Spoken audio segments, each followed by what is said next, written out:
Buenos días, mi nombre es Yoransis Guerra, soy estudiante de la Universidad Bicentenario de Aragua y hoy vamos a hablar sobre las obligaciones. Para poder indagar un poco sobre este tema, vamos a dar una breve introducción. Por consiguiente, este estudio respecto al cumplimiento de las obligaciones se constituye un aspecto fundamental en la vida del hombre en la sociedad. Su importancia se basa en que todos aquellos hechos o actos capaces de obligar con o sin su anuencia a las personas. En la actualidad, las obligaciones tienen carácter taxativo. Esto significa que una persona solo puede quedar obligada cuando ocurren los supuestos de los hechos previstos en el ordenamiento jurídico. Se entiende por obligaciones un vínculo de derecho en el que una o varias personas están obligadas a dar, hacer o no hacer al respecto de otras u otras personas en virtud de un contrato, cuasicontrato, delito, cuasidelito o ley. Las obligaciones, como todas las cosas del mundo, deben tener una causa inmediata y eficiente. Por eso todos los tratadistas antiguos y los modernos, así como las legislaciones civiles positivas, hablan de la fuente de las obligaciones, es decir, de la causa inmediata de donde ellas surgen. Bien, entonces, como primer punto tenemos extinción de las obligaciones civiles para el establecimiento de las responsabilidades extracontractuales. En este punto, la responsabilidad extracontractual es una obligación generada por culpa o negligencia de una persona hacia otra, con la que no está unida previamente un vínculo contractual. Surge al omitirse la negligencia que incumbe a toda persona. La responsabilidad extracontractual es un tipo de responsabilidad civil que obliga a reparar el daño causado por culpa o negligencia. Se trata normalmente de un caso de responsabilidad civil, actos u omisiones no penados por la ley, pero que producen un daño personal o patrimonial.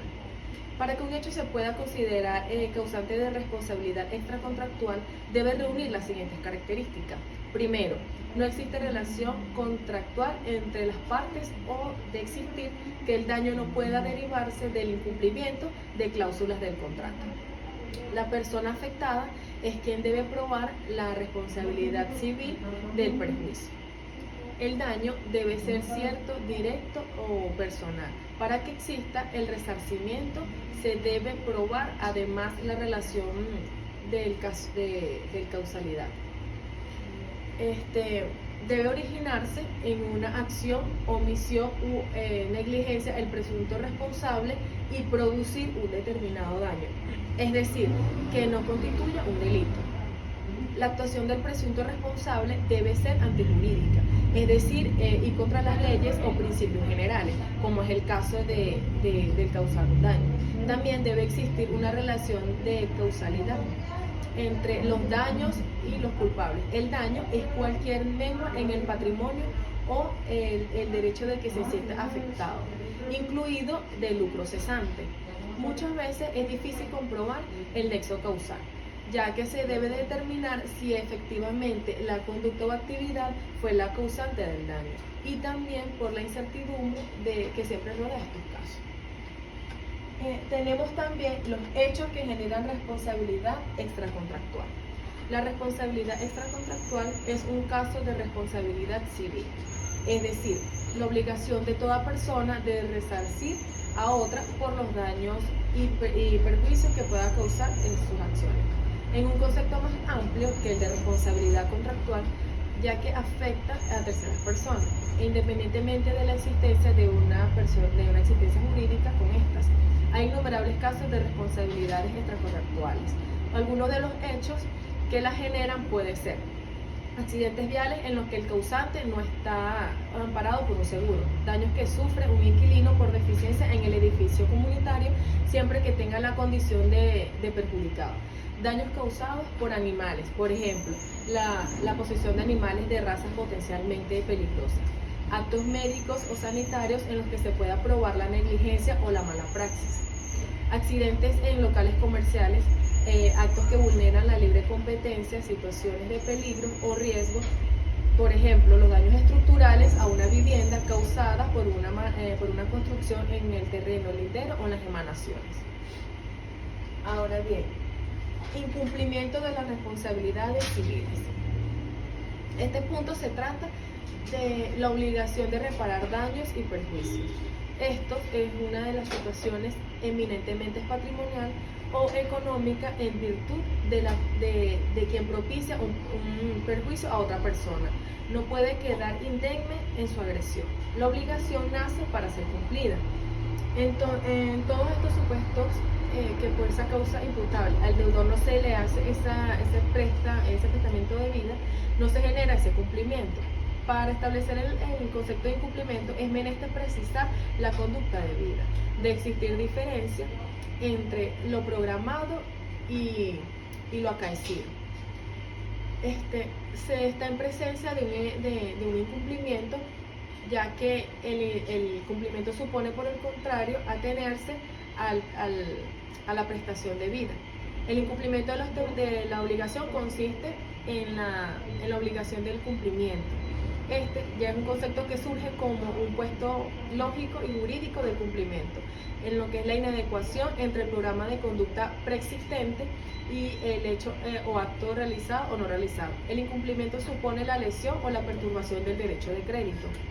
El incumplimiento supone la lesión o perturbación de este derecho de crédito respecto del incumplimiento de la obligación, donde hay que distinguir en primer término aquellas causas que afectan el cese de la obligación, que hacen imposible la realización de la prestación, de otras causas que no determinan la imposibilidad de cumplir, sino de un incumplimiento defectuoso de la prestación. El incumplimiento defectuoso supone la causa de coincidencia o exactitud entre la prestación debida y la prestación ejecutada. Se desenvuelve dentro del principio de la exactitud del pago. En el primer caso se alude al cumplimiento propio o definitivo, en tanto que en el último, en que la prestación es todavía posible, se refiere a un incumplimiento impropio. La hipótesis más importante de este último acontece ocurre con respecto al tiempo, colocándonos frente a la figura de la mora. Por otra parte, el incumplimiento propio o impropiamente dicho hace que la prestación dependa de una causa extraña a la voluntad del deudor, como es un caso fortuito, una fuerza mayor, un hecho de principio, un hecho de tercero, un hecho del acreedor. Pero también el incumplimiento propio puede derivar de una causa voluntaria del deudor, en la que habría que distinguir si el incumplimiento deriva de la plena voluntad o conciencia del sujeto, de infringir o de vulnerar el derecho del acreedor, o más bien dicho, incumplimiento que responde a la negligencia o imprudencia del deudor, en cuyo caso alude al incumplimiento culposo. Bien, entonces, para finalizar podemos concluir que después de este exhaustivo análisis podemos determinar cómo una persona teóricamente libre de toda sujeción puede quedar jurídicamente obligada, en otras palabras, como un sujeto jurídico, puede llegar a ser deudor o acreedor de una obligación. Esto es cuando suceden determinados hechos que tienen como por virtud, de acuerdo o con el ordenamiento jurídico vigente, engendrar una obligación de dar, hacer o no hacer. Estos hechos idóneos como para producir las obligaciones. El contrato produce obligaciones, porque tanto el acreedor como el deudor han manifestado su voluntad de contratar, de creer esas obligaciones de gestiones de negocios, donde consiste la obligación del que adquiere o está obligado a asumir la gestión de negocios ajenos, de continuar la gestión comenzada y de llevarla a un término hasta que el dueño se halle en estado de proveer a sí misma a estas, debiendo también someterse a la consecuencia del negocio y las obligaciones derivadas de ese mandato. El incumplimiento por regla general es imputable al deudor. Cuando no lo es, también se afirma su existencia. No obstante, estar pendiente de la respuesta en torno a sus afectos o remedios del que dispone el acreedor. En esta definición, el propósito práctico del acreedor juega un rol esencial, dado que su consideración permitirá determinar si hay o no un incumplimiento en la medida que se haya incorporado el contrato. Pues lo que resulta importante es que el acreedor ejecute la prestación y que ésta sea idónea para que el acreedor realice o alcance su propósito práctico. De no ser el caso, se produce la insatisfacción del interés del acreedor y por consiguiente no hay incumplimiento. Entonces, espero haber aclarado los puntos. Esta ha sido toda mi exposición y gracias por su atención.